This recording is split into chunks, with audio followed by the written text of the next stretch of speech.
This is our fifth talk of the year, I'll do a very brief update and then make some introductions. I think there's lots of reasons to be cheerful, lots of good news out there at the moment. So far, by the end of the day, we have 16 million people who received the vaccine, and by the close of tonight's vaccine rollout, deaths amongst the over 80s are down by 53% on a rolling 7-day basis, which is fantastic news. And most importantly, the number of new cases continues to fall. We're going to have a Boris Johnson update on whether or not we'll be able to take a summer holiday, amongst other things, with a new roadmap out of lockdown on Monday. I'm sure that will be something that we'll all want to watch and hear about and understand exactly whether we will be off to Magaluf or not with our buckets and spades. And finally, Professor Mark Howe, who's a government scientific advisor, has said the take-up of the vaccine is likely to be very high, and they should be on track to hit the high 90s, which will be incredible. Sticking with the Mark theme, I'd like to welcome our own two Marks today. Mark number one is Mark Howe, who's the Managing Director of Agencies and Ad Industry Relations, Europe, Middle East and Africa at Google. And he's also a founding member of the Marks Club, which we'll come on to talk about in a second. Mark has been in senior sales management roles at Google for over 14 years and currently heads up both agency and industrial relations functions across the region. Prior to Google, Mark worked in the UK television industry for over 20 years. Over half that time was in digital multi-channel TV.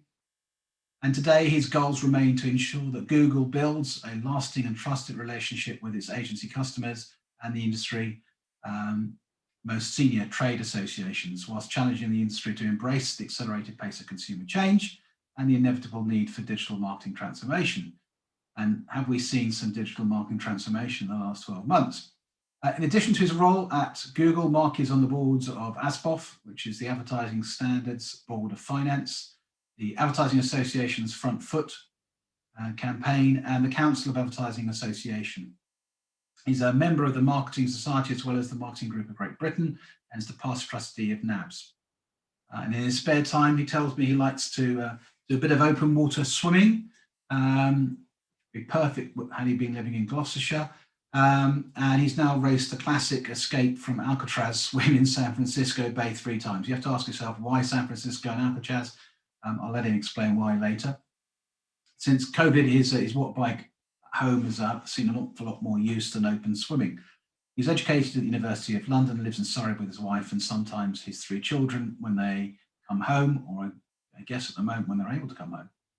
Our other Mark is Mark Palmer. He's founder and lead at Maverick Planet and founding member of the Marks Club, which I'm sure he'll reference in his talk today. Mark Palmer started out as a mathematician and then moved into the world of research and then became a professionally qualified market researcher running his own consultancy, both of which naturally led him into a career as executive head of strategy at some of the most creative and thoughtful advertising and media agencies in town. He was nominated as the UK's first top 100 media thinkers as a planner in Campaigns magazine Fantasy Agency of the Millennium. And his last agency job was executive head of strategy at media agency OMD. Mark then set up Maverick Planet, one of the first brand and business strategic change consultancies.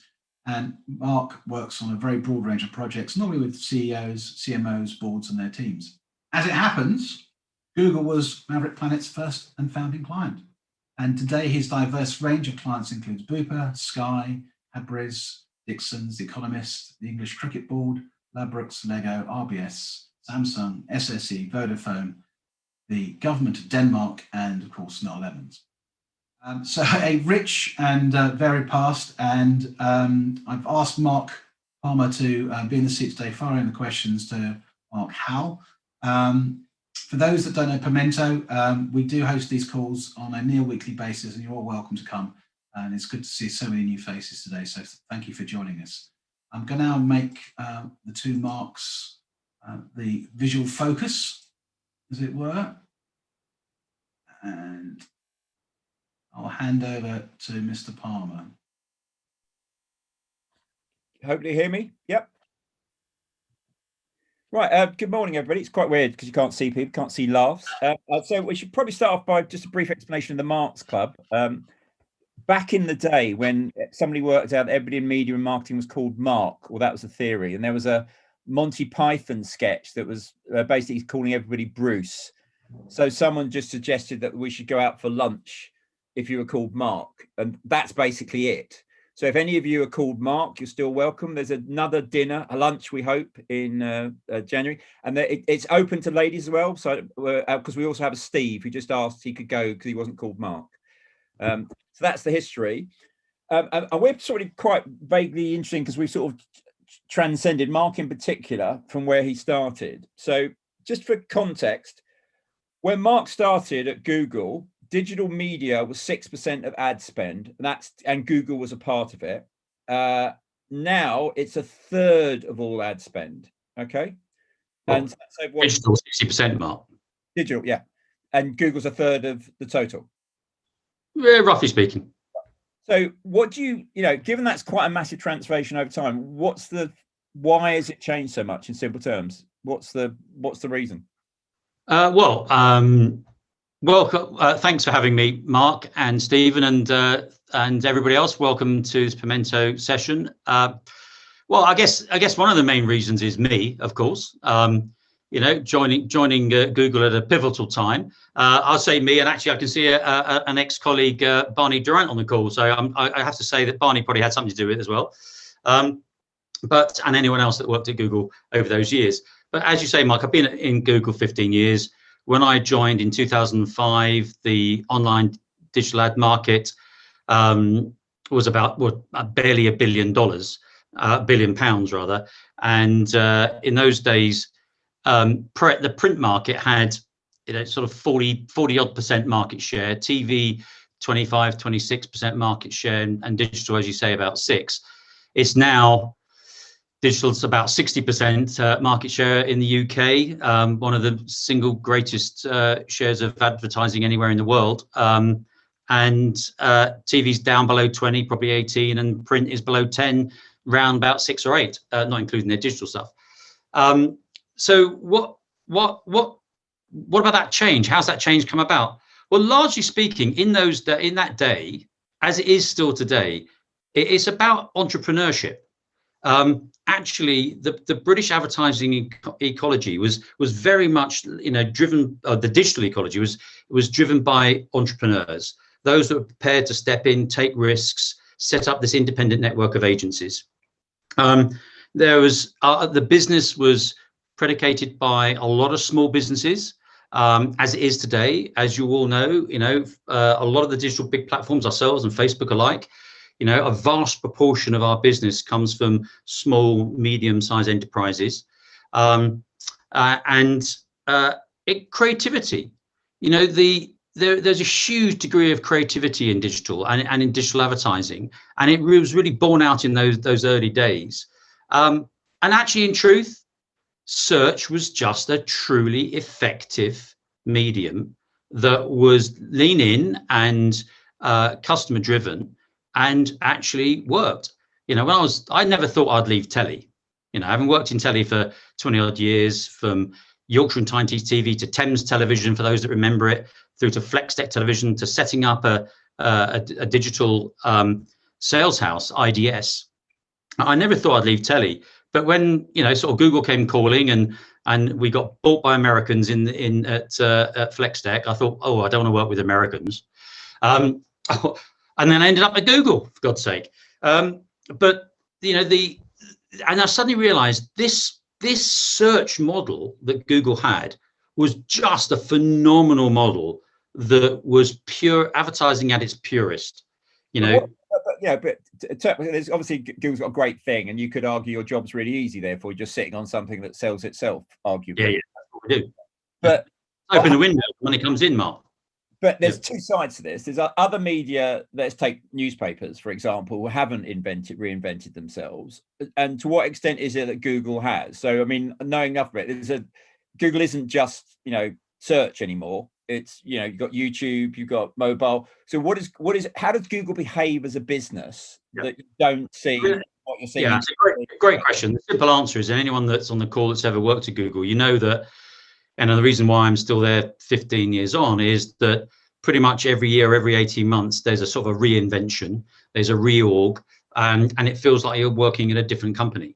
You know, whether it's buying YouTube or DoubleClick in the day, or Tango Zebra, or whatever it might have been over the years, and many, many more. Google continues to reinvent new business models. We'll talk about it later in shopping, in data, cloud, obviously, and on all of the work that we do with in AI. And we've gone from being I guess information first to a mobile first to an AI first sort of business as we've evolved over the years, and it is led by, and we've maintained the principle of organizing the world's information and making it universally accessible and useful, which was the mantra in the early days. We've just evolved that into multiple different sectors over the years. But I come back to this point about, Google has evolved, but it's the UK ad industry that created Google and created this digital revolution, because we love shopping. Brits, we love shopping. Actually, we trust people. We use our credit cards. One of the reasons why the Germans were so slow in gaining in digital and are still way behind us, even though their economy is bigger and their ad economy is bigger, is they reticent to use credit cards, reticent to buy online and trust people with data. And we'll talk about data and the like later on. But also, we are a nation of shopkeepers, as Maggie would say, and also of conurbations. And actually, that all led to this explosion in online behavior, online shopping. And Google surfed the wave, to be fair. But Mark, it's I get it, but one bit I know is the UK actually does disproportionately well, or has grown disproportionately compared to anybody else apart from America. So there is a case that there might be a British thing, but there's also an agency thing, isn't there? Are we better digitally? I mean, I know you talk about entrepreneurs. Is it we're more progressive than the Germans have been, not having a go at the Germans or the Spanish, or what is it that has meant there's more digital spend, there's more spend in Google, there's more agents? What is it that's on the other side of agencies? Well, one, actually, it is a large part of it is the SMB culture within the UK, which you have it to some extent in Germany and other markets, but nowhere near as big in Southern Europe as you do in the UK. You have it in the US, of course. You don't have it quite so much in Asia, but it's growing in places like India massively. But actually, it is down to the agency ecosystem, as I was talking about earlier. But it's not the big networks that you think of. It's not the stuff that you pick, not the places where you used to work, Mark. From the early days, they were very slow to adopt. They were very slow to adapt. They were still based in legacy thinking, and hoping. Many of the CEOs of those days, most of which have now moved on, would say to me, God, I just hope it doesn't, not on my watch. I've still got all my mates in the press and in telly. It's this digital thing will, it'll calm down and go away. But actually, that was back down to the independent agency networks that grew up in those days. And honestly, when I first joined Google, I looked at our top 100 spenders, and I didn't recognize half of them, because it wasn't your WPPs and Publicis and Omnicoms. In those days, it was just SearchWorks and agencies that are either made of named after a color or a foodstuff, basically. Cheese and Blue Summit and other things, places like this. So they fundamentally they were the growth engine. But so because we were chatting about this earlier. One of the things I thought was really interesting you mentioned to me was how much the agency's model and the way they charged actually held them back from digital. So going back to when I was there, one of the things the big networks did, when search cropped up, said, well, you have to use us for everything, and we'll discount search. So I'll buy, because search is only a small part, I'll give it away because I want the 100% I'm spending elsewhere. But that led to the fact that you then weren't investing in staff, you then weren't investing in training, And then also from your revenue model, and I'm not want to get into transparency, you ended up with you're desperately trying to get your money. What you need rebuilding your business. Is that fair, or is it? Yeah, well, you know it's fair, Mark, and actually, and many people on the call. I just saw a little comment from Jim Brigden there. Oh, hi, Jim. Lovely to hear you. Ex of Searchworks. The Searchworks and the like in those days, they weren't working on 2% margins or 1% commissions. They were working on proper commission because they were able to demonstrate, as they are today, as the indies are today, they're able to demonstrate expertise. They were able to demonstrate knowledge and performance and a culture of constant change, evolution, and challenge. Real champions and challengers, and ultimately clients would pay for expertise. And unfortunately, the same exactly as today as it was then is now a damn sight more complicated. Search is a really deep cognitive skill to be expert at it today. In those days, it was, bang out a few keywords. Barney will shout at me for that, but bang out a few keywords and actually, you were getting great results because the consumer was coming to you. You weren't hunting for the consumer. And today it's complicated. But still, expertise you can charge for. So being average, you can't. Right, so go back. So what if you're a successful agency now? Because I was quite shocked about this. Mark was telling me there's some agencies who are getting tuppence, yeah, and others are getting 20 to 30, and the clients are happy to pay the 20 to 30 because of the difference that they do. So who is it? Just pick 2 or 3, and I think Jim's going to like this maybe. Which are the 2 or 3 that you think are like leading the way, as in well, I won't quote Brain Labs now then, because you sorry about that. Yeah, well, actually, I mean, it is the likes of Brain Labs, ex-Googler, who founded it. It's very much the likes of Jellyfish, Crowd, another ex-Googler who founded it. It's Web Ranking in Italy. It's Blue Summit actually in Germany.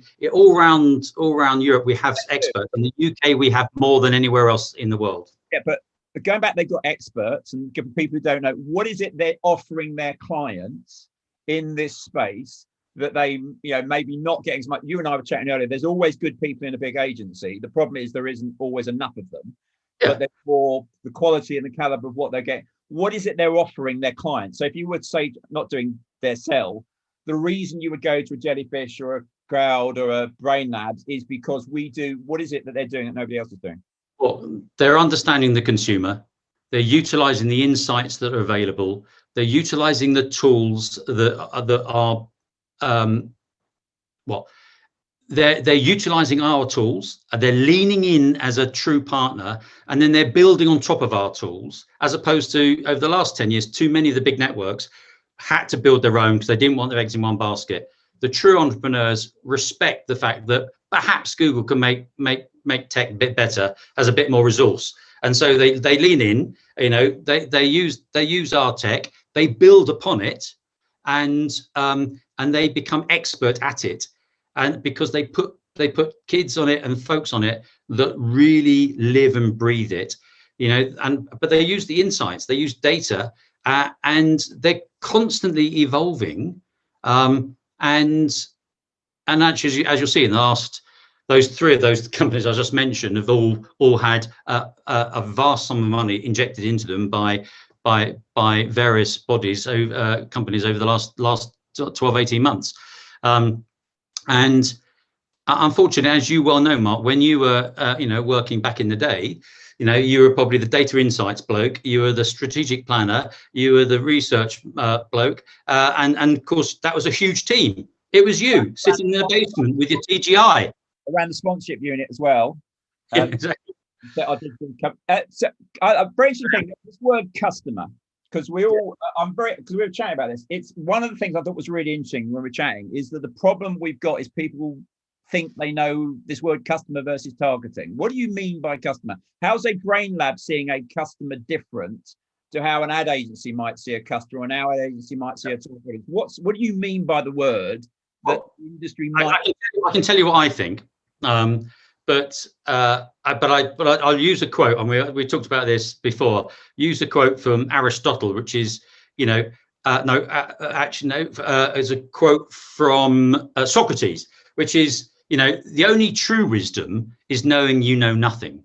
So if we work from the basis that I don't know anything other than what I've picked up over the last few years, but fundamentally I don't know the details. So I can't tell you what Brain Lab's business model is, but I can tell you on the generic level, what these guys are doing is they're understanding, what motivates the buyer of the products they're trying to sell, as opposed to just trying to buy a target audience. Over my first 30 years of my career in advertising, probably it was all about a target audience. And I'd love it when you would come and present to me and telly and go, yeah, we're launching this fantastic new, toilet brush, targeting ABC1 housewives, and then you put up a TV ad which was absolutely as down market as it could possibly be, and I'm thinking, really, that's not the right way of approaching marketing.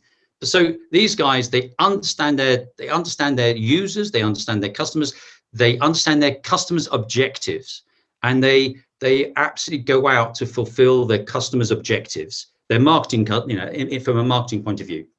And we just got to train more. We've got to get out there and ensure more people understand all of this makes it work. But it's the bit I thought was interesting is that too much of people seeing it as a target audience, and even if they go for data, they're seeing a data target, as opposed to it's understanding the behaviors or also the change in behaviors. So one of the things we're talking about, Mark was saying that one of the things that's going forward is going to be more automation, but therefore strategy gets more important. But therefore not enough people are looking at the tools that are out there to find out, understanding their consumer. Is that the case? What if someone were to go to you for what should a planner be doing now? If I was doing TGI before, yeah, joined that person, what sort of things should I be looking at now? Well, I can only speak from a Google point of view, of course. But if you're ultimately, as it's sort of the analogy, the really poor analogy I was using when we were chatting earlier, is to make a great sausage, it's not down to the machine. It's down to the quality of the meat or whatever else you're going to put in at the top of the machine. And that quality of information, that quality of data, is now what makes a really good strategist. And I think that's what's super important within any agency or any client. And surfacing that information means you've got to use the insight tools that are available. And we have a dozen of them, from Google Trends to campaign planners to all number of different tools. As I say, I'm no expert on all of our tools. Ask some of the people on this call, but you can go on to the beauty of that thing called search. You might have heard it called Google, and if you search for Google's advertising tools, then you can go in and find them at your leisure. So there's no reason not to be expert. There's no reason not to utilize everything that's there. But basically, it's about the best use of the insights that are available, Mark. This is this thing about leaning in there, isn't it, though? The difference you said versus the agencies who are defensive.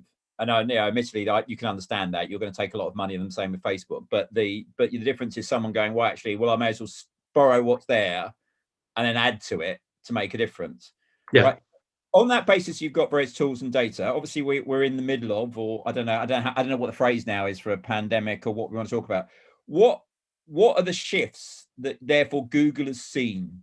So if you're sitting on this data, you're talking about understanding how the consumer behaves. What's your top insights, or what's the big trends, or some of them we may already know. So I'll pick up Adobe, point up that they reckon what's happened is 5 to 10 years worth of acceleration for where we're going to go. Yeah. Well, what has Google seen? What's some of the stuff that you could pick out that we might want to pay attention to? Well, the single biggest thing that we've seen. Well, let's start with the. I don't think anyone would doubt that online tools, online information has been fundamentally the internet has been a lifeline during the lockdown and been a lifeline during this pandemic. It's enabled us to communicate with one another. It's enabled us to work from home. It's enabled us to, in theory, get the right information and correct information and correct data. It's allowed us to get a proper update on the news about the pandemic. It's enabled us to educate our children. And it's been a lifeline for businesses. And the single thing, biggest thing, I mean, Adobe say, but we would say that tech has leapt forward probably 3 or 4 years in 3 or 4 months in the early days. We saw shopping queries, grow double over this period of time. We saw Google Meets. In fact, there is that other thing called Google Meets. You don't have to use Zoom. That has grown 30-fold in that time. But the single biggest thing we've seen is the continued drive and rise of e-commerce. We've seen advertisers those that are able to move quickly. And I come back to this, the SMB, the fastest rate of growth we've seen across the whole of our business is in retail, and it's been in e-retail. But we've seen growth in, on YouTube, we've seen growth in queries for mental health by 200%. We've seen, growth for shopping and high fashion by 150% growth. But everything, if you think anything to do with shopping, we've seen major growth. And I can talk about that if we talk about commerce a bit later on. Some of the areas of growth we've seen, challenges about best, challenges about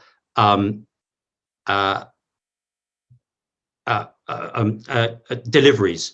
All of these things are massive growth. Let's just talk about commerce now. So the point you're mentioning, just to catch people, is that one of the biggest increases in searches is the word best. Yeah. So, it's one of them. Yeah, for sure. So people are going in and they're starting to ask best, which is a crossover between what a brand is and what a behavior is. So, whether that means people might surface Trustpilot scores or whatever else it is. But going back to this change, what's the issue for agencies, brands and clients in terms of where they are now on e-commerce, or where they need to be, or where they should be? You remember was it the Boston Consulting Group thing you mentioned? How many are catching up? How many are way behind? How many are and if there's a phrase, you can't jump a chasm in 2 steps. If we pulled everything forward by 4 years, how many businesses are now going shit? And they're desperate, they're behind, and how many are going great? What's the advice or reality? Well, I mean, for those that have stayed close to Think with Google, or which you should all be, if you're not registered with Think with Google, then you're missing out on a world of information. But we did work 2-3 years ago with Boston Consulting Group about digital marketing transformation, and then again about a year ago on first-party data and the use of first-party data. We can come back to that in a minute. But what we looked at with Boston Consulting Group was this path from nascent to multi-moment, and the path goes nascent, emerging, connected, multi-moment. And that's down to how much you are using data. In nascent, it's basic external data. By the time you get to multi-moment, it's really dynamic. It's live. It's optimized towards a single customer.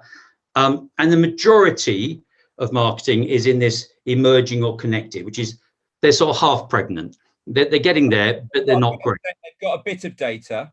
They've got using their data, but they're not using it dynamically, but they're not sitting and using the data to go. No. This here, yeah, okay. Yeah, because those that are organised really well is actually on our data is about 2% of all marketeers are we would say are a multi-moment, but about 47 are emerging and 49 connected. So in that middle, you've got the majority of the data. Is majority of the customers are still learning this trade, and to get to there faster, they've got to do what I was saying before. They've got to lean in, understand data, understand their consumers, link it together, and work in partnership with folks like us. Right, but who in the moment? So go back to, we were chatting this as well. The people they are using to help them to get from nascent through to multi-moment isn't the ad networks, is it? Really? Oh no. No, but I don't want to knock, I don't want to knock the big guys. They're still hugely important for our YouTube business. They're hugely important across the whole of advertising, the ecosystem. But those that are doing it best are the pure play digital marketeers and a lot of our independent agencies. And when I say independent agencies, you've got to remember, if you work in a traditional media business, you deal with the big networks, and they represent 70-80+% of your total business. And you're probably working with 100, 150 agencies maybe.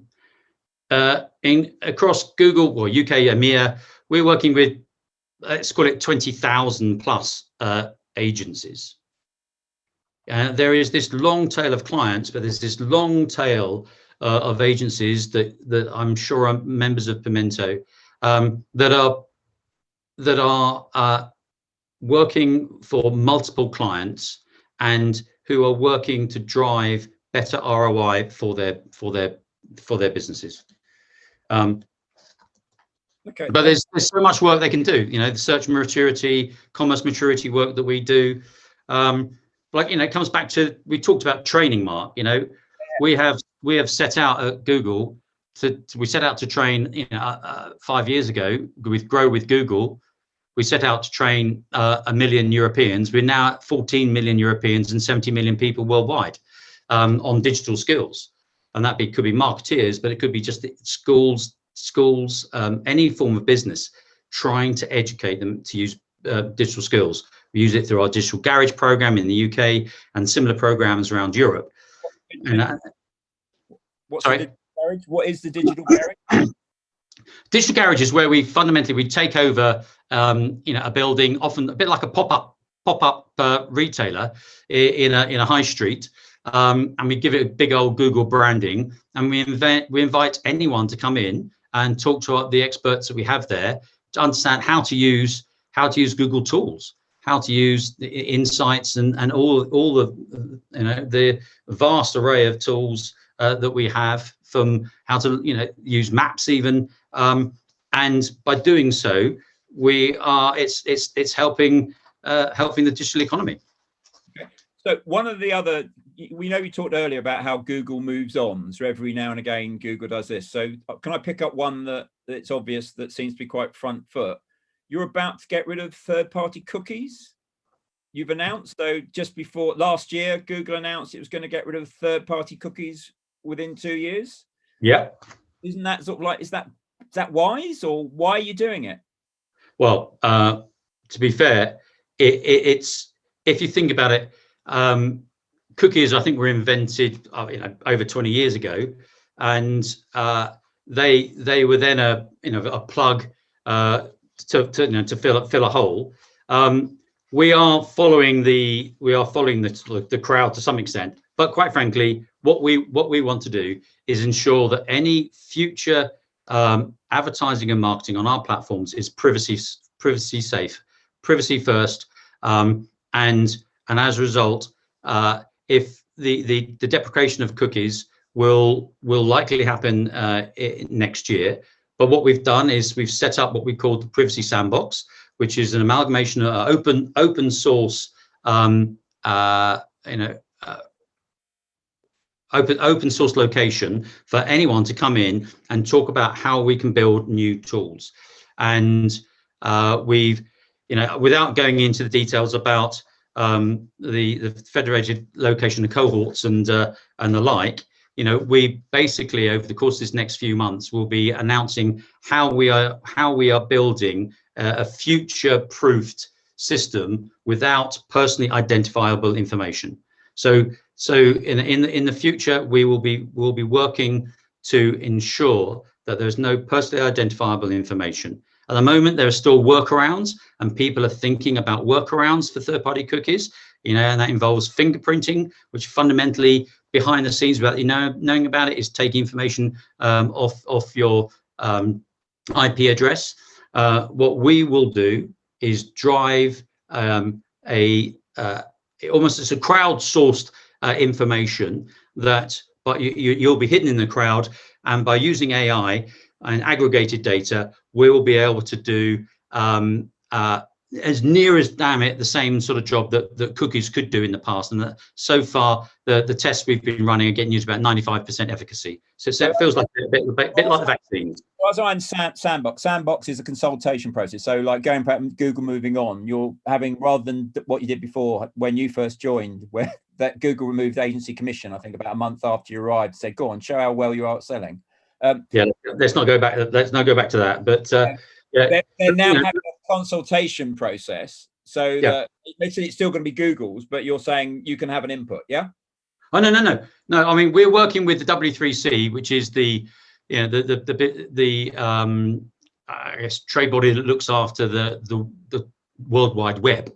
But the Google Privacy Sandbox is open for anyone, and we actually encourage agencies, marketeers, other platforms, other tech companies to get involved and work with us. We're already working with Criteo and others, Nextrol and Magnite, on this. But fundamentally, we've been working with something which is called the Federated Learning of Cohorts. Don't ask me what it is, because I don't know. But fundamentally, it is providing a really effective replacement signal for third-party cookies, up to about 95% efficacy.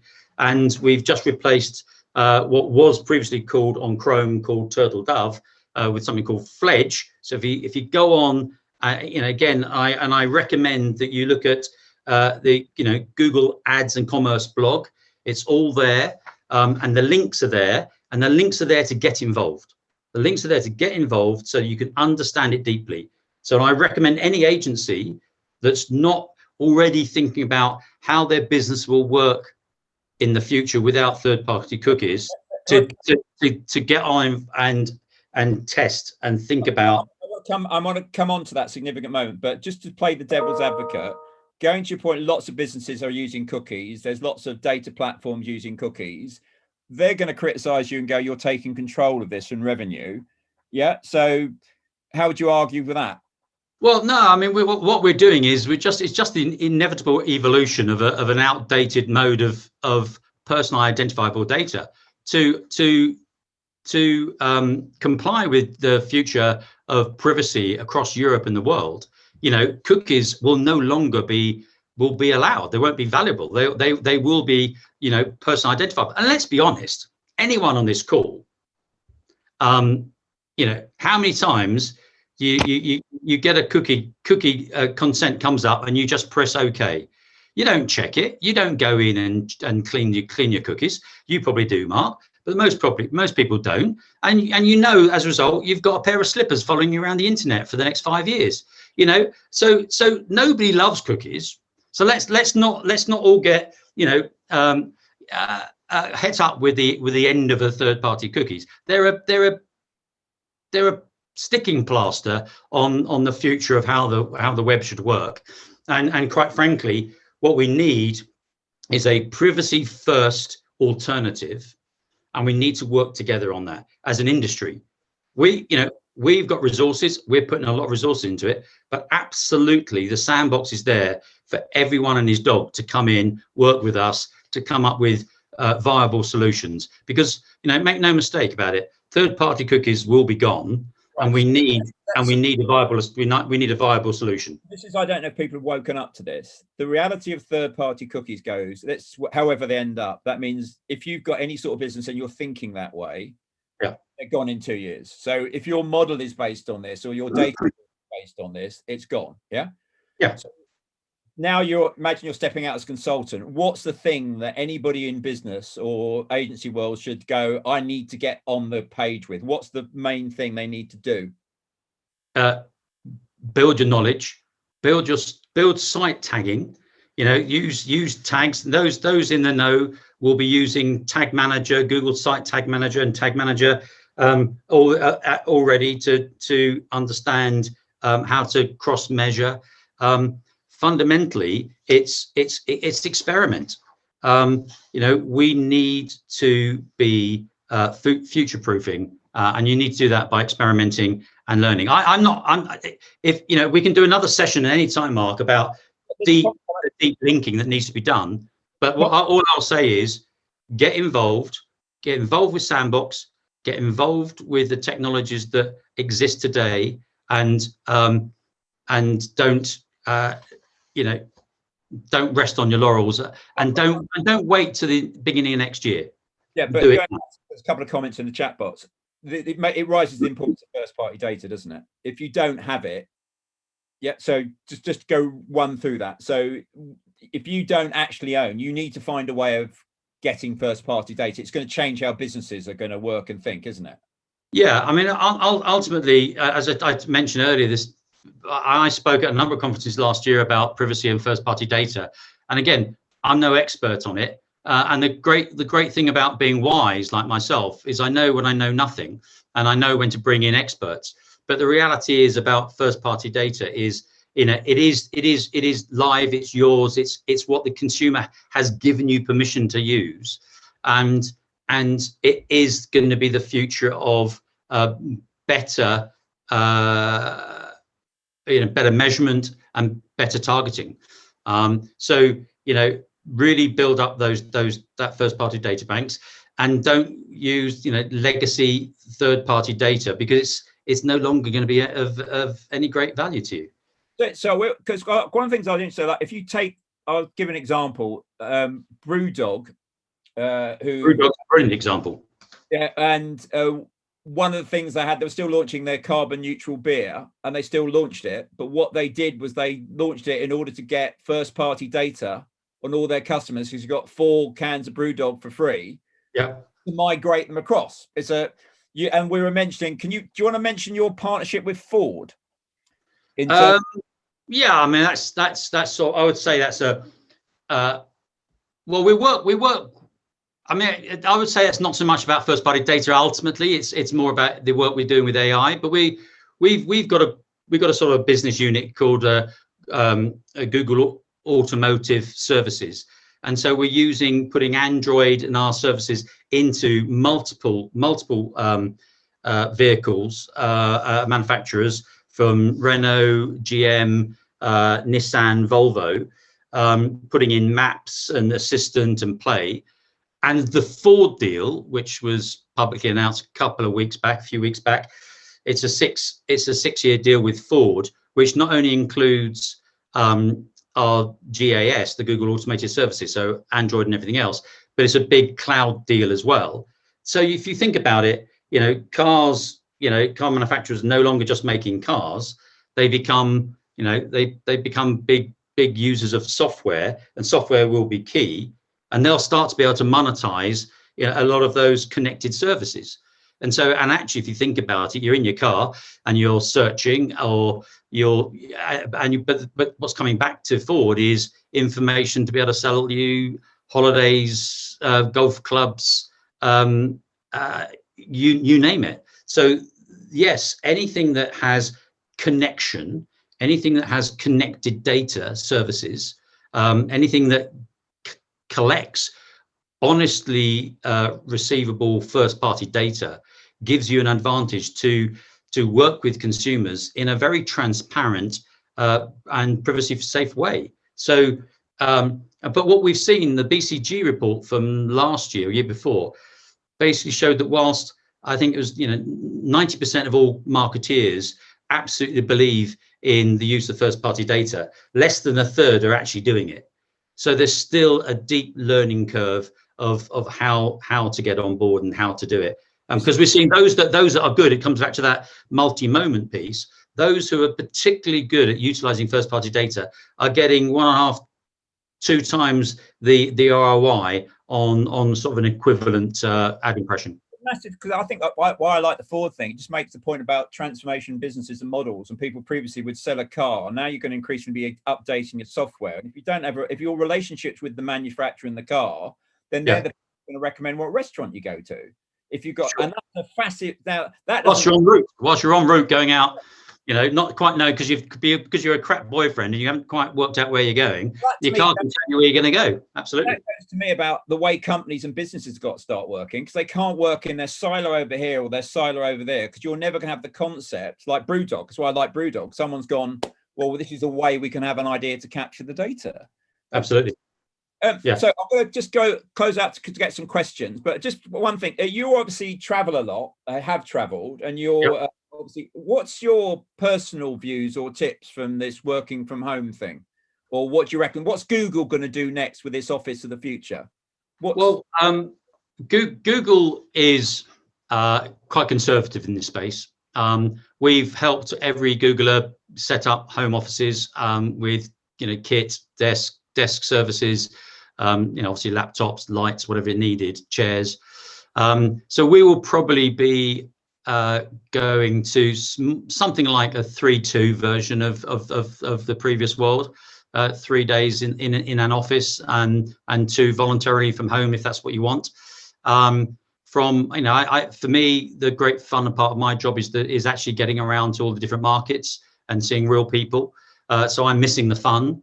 But I do think that the future is going to still be led by retail, and so our business will continue to thrive as retail and consumers continue to drive e-commerce. And so to some extent a lot of that can be done remotely, but yeah, I think we'll be 3-2 in office. Offices will be thinned. We will reduce the density in our offices. To some extent, that changes the culture. I do worry about the mental health of a lot of our youngsters stuck in flats around the world and around Europe. But I think when we do open offices, certainly the younger age groups will flock back, but it will be a slightly different culture to what it was. A lot of the communal kitchens and coffee shops inside our offices, which were great and very googly, some of that will change because we'll have to have it at a lot lower density. So it will change. But I'd still love to talk about the retail trends and what's going on in what I would call and stealing from a presentation last week about mental obesity. And one thing I really do think about. Go ahead. If you've got something to say, now there's a couple of questions, but go ahead. Well, because you mentioned previously, we were talking about YouTube and branding and the work that I did. Had a pleasure to do an interview session last summer with Peter Field and Les Binet about the future of branding. And so much of their work is based on mass reach and mass audiences and video.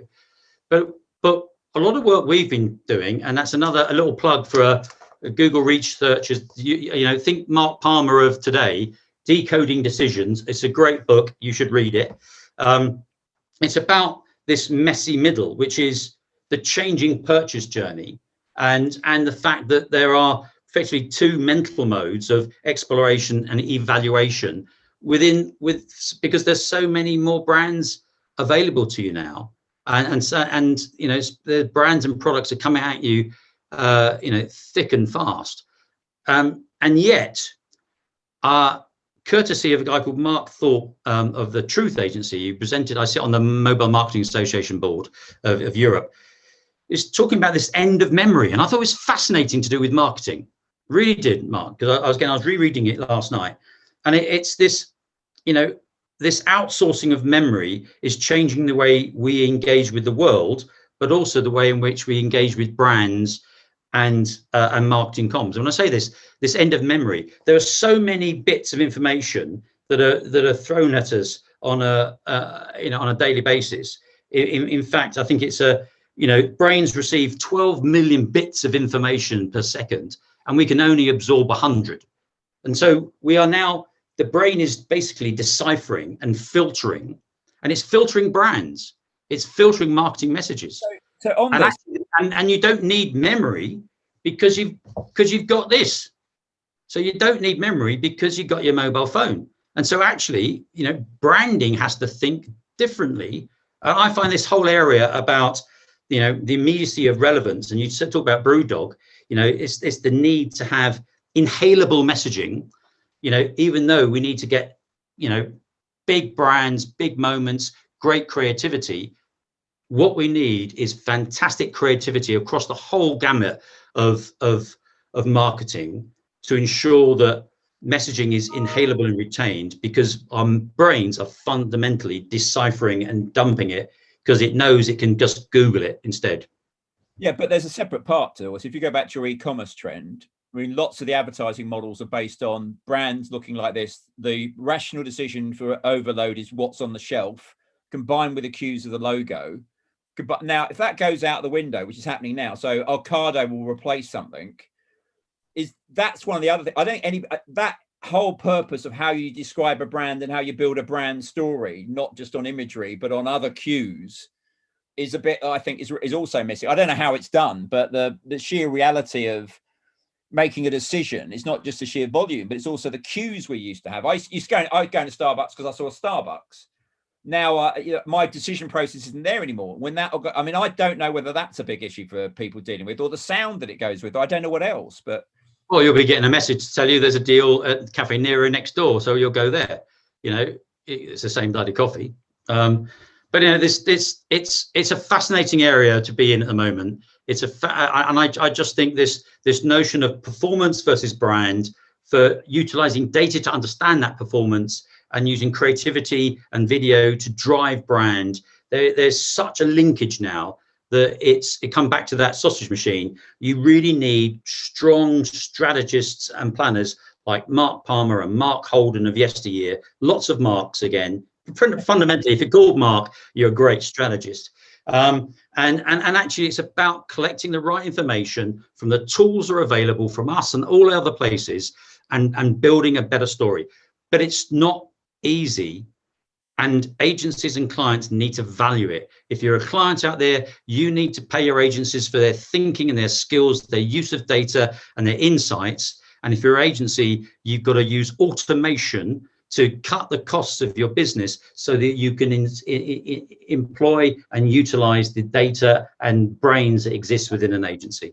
Time, we just open up to questions. So I've got a couple already, but if anybody else wants to pop out, I'll give you a hard one first. If Sandbox is about working together, why didn't Google work with Facebook, Amazon, Apple, and the networks, so to build on a new open standard collectively? Well, it is open. They can all go into the open source, which is Sandbox. So Apple could go into it, or Amazon could go into it. Yeah, well, yeah, it's open. Anyone can play in the sandpit. Okay. Next question is to what extent should Google move beyond being commercial and be more about its social effects, do you think? Well, I find it hard to answer that question because it's because we've trained 14 million Europeans in the last year. We're giving, I think last week we announced $650 million investment in the Spanish recovery. We are working with schools. We are the first major corporation of our size to be not carbon neutral, carbon negative by 2030. We're already carbon neutral. So much of our work we do in our alphabet businesses are on medical science already. You know, we've already created contact lenses that can detect diabetes. We're working on so many different areas. I think to answer your question, the biggest problem is I don't think we don't particularly communicate what we're doing as all of the things that we do in for social purpose. And one of the reasons we don't is because the moment we put our head above the parapet, someone wants to come and knock it off about, let's say, tax. And of course, we pay 22% corporation tax on a global basis, equivalent to any major company. But the majority of it is, of course, in the home nation in the US. Next question. As context becomes king, this is from Steve Booth, who's a member of the Marks Club, just to make it clear. As context becomes king, is he there? Is that the proper Steve Booth, the real Steve Booth? I believe so. As context becomes king post cookies, does this present an opportunity for real world media? And who is best set to profit from what changes could allow the winners to be the kings of context online? Well, I'd like him to define what real world media is. I don't know I'm not sure I understand what real world media is. You know, is it someone, you know, that whole thing, if you can start doing a different media that's not just set and formatted, is there a new way of, is TikTok maybe an example, or are there other people doing stuff starting to redo it? I think the future of video, and actually the great quote from Les Binet in the work I did with Les Binet is, you know, nothing drives brands than emotion, and nothing drives emotion better than video. So I think, and we're seeing that with TikTok, we're seeing that during the pandemic, we're seeing that with YouTube, the phenomenal growth in YouTube. You know, it's now delivers more audience for young audiences than the TV networks in live data. So the reality is, I think video is future, but you've got to disconnect the old way of thinking about how people consume. You only got to look at the constant, even from Barb, how people consume video on their television sets, and for young audiences, you know, more than half of their viewing is to non-ascribed, you know, broadcast channels, i.e., Netflix, Amazon Prime, YouTube, and others. So the changing shape of media consumption it has to be recognized, but you know, the video is always going to be a hugely powerful tool, both in branding and in performance. And in fact, the single biggest growth in our business is YouTube performance. Marketing performance on YouTube is one of our single fastest growth areas in our business. Okay, I've got do one more. I think, well, I don't know, we're on time. Do you think the new administration in America will be more or less favorable to tech companies? Don't know if you can answer that, but I'll ask it. Well, I'm not really in a position to answer that, Barney. But the reality is that what American administrators recognize is the power of their tax revenues.